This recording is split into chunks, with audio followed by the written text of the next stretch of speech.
ছাত্র জনতা সম্মেলনে আসছে নতুন রাজনৈতিক দল। এই দলের প্রধান হচ্ছেন তথ্য উপদেষ্টা নাহিদ ইসলাম। সাধারণ সম্পাদক হিসেবে নাম আসছে অনেকের।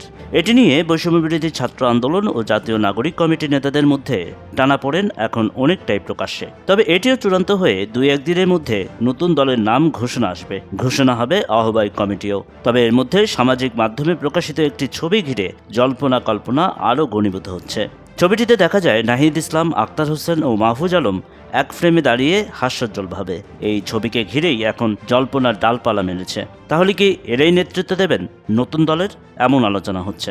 ছাত্র জনতার নতুন রাজনৈতিক দলের সদস্য সচিব পদে আলোচিত হচ্ছে ডাকসুর সাবেক সমাজসেবা সম্পাদক আক্তার হোসেনের নাম। ঢাকা বিশ্ববিদ্যালয়ের আইন বিভাগের সাবেক এই শিক্ষার্থীর বেশ গ্রহণযোগ্যতা রয়েছে। তাকে গুরুত্বপূর্ণ পদে দেখতে চান তার অনুসারীরা, তাই তাদের অনেকে ফেসবুকে সরব রয়েছেন। যদিও এসব নিয়ে কোনো মন্তব্য করেননি আক্তার হোসেন, তবে সামাজিক যোগাযোগ মাধ্যম ফেসবুকে জাতীয় নাগরিক কমিটির সদস্য সচিব আক্তার হোসেন একটি পোস্ট করেছেন, যেখানে দেখা যায় অন্তর্বর্তী সরকারের দুই উপদেষ্টা নাহিদ ইসলাম ও মাহফুজ আলমের সঙ্গে হাস্যোজ্জ্বল একটি ছবি শেয়ার করেছেন তিনি লিখেছেন, দুইজন বন্ধু, একজন ছোট ভাই, জাতির প্রত্যাশার ভাষা আমাদের পাথে হোক। ছবিটি দুই উপদেষ্টাকে মেনশনও করেছেন আক্তার হোসেন। এ নিয়েই নেটিজেনদের মধ্যে আরও কৌতূহল দানা বেঁধেছে। কেউ কেউ ভাবতে শুরু করেছেন, এবার কি তাহলে বিরোধ নিষ্পত্তি হয়ে গেল?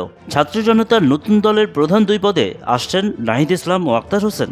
এসব প্রশ্নের উত্তর জানা যাবে কেবল নতুন রাজনৈতিক দলের ঘোষণা এলেই। তবে ছবিটির প্রতীকে একটি অর্থ খুঁজে বের করার চেষ্টা করলে হয়তো ব্যাপারটি দাঁড়ায় দুই পাশে দুই কাণ্ডারি নিয়ে মাঝে মাস্টারমাইন্ড। নতুন দলের আহ্বায়ক হচ্ছেন জুলাই আন্দোলনের এক দফার ঘোষক নাহিদ ইসলাম, আর সদস্য সচিব হচ্ছেন স্বচ্ছ ইমেজের নেতা হিসেবে পরিচিত আক্তার হোসেন। রাজনৈতিক বিশ্লেষকদের মত, জুলাই অভ্যুত্থানের মাস্টারমাইন্ড বলে পরিচিত ঢাকা বিশ্ববিদ্যালয়ের সাবেক শিক্ষার্থী মাহফুজ আলম ছাত্র জনতার নতুন যে দল আসছে তার গঠন প্রক্রিয়ায় নেতৃত্ব দিচ্ছেন। আক্তার হোসেনকে গুরুত্বপূর্ণ পদে আনতে তার আপত্তি দৃষ্টিগোচর হয়েছে। তবে এই ছবি প্রকাশের পর নিজেদের মধ্যে টানাপোড়েন ও বিভেদ কমছে বলে মনে করছেন অনেকে।